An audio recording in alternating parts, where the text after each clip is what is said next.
Okay, so my Raspberry Pi Windows IoT project has taken a few leaps forward. First of all, I got this little extension that takes the GPIO pins and instead extends them to a plate here that has all the pins labeled on it. It's a bit easier to work with. And I've also gotten a MPC 3T208 AD converter, which will take inputs and analog inputs and give digital outputs. You can do up to 8 channels. I've got 3 of them wired up right now. And I've reconnected my old OLED screen. The 3 things I'm reading is I've got 2 variable resistors or potentiometers and 1 thermistor or temperature sensor, TMP36. And then I've got some of my customary blinking LEDs and a little switch here. So this whole contraption just has some behaviors. It's not yet geared to do anything particular, but it shows kind of, I'm trying to figure out how all these things work. So first of all, this screen here and this AD converter are both SPI devices. And so they both work off these MOSI and MISO clock pins with different chip selects. So the Pi has 2 chip select pins. They are the CE0 and CE1 here, the white ones. And then the other pins, MOSI, MISO, and clock, are shared between the 2 devices. So I've got 2 SPI devices communicating in different modes, different frequencies. And then each of these channels, as I said on the converter, is reading an analog input. So if we look at here, I'm showing the 3 channels, the values. If I twiddle one of these, you'll see C0 is changing. The max value is 4095.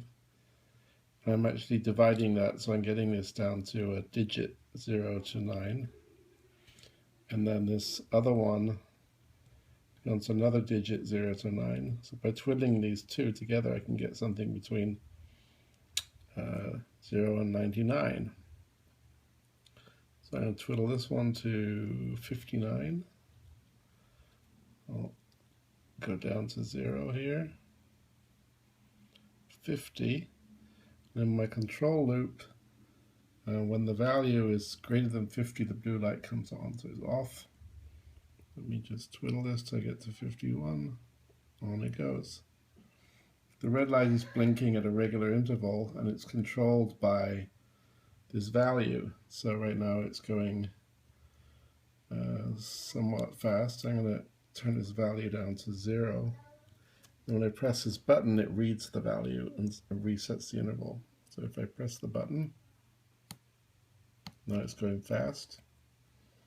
If I twiddle the value back up to 99 here, and press the button again,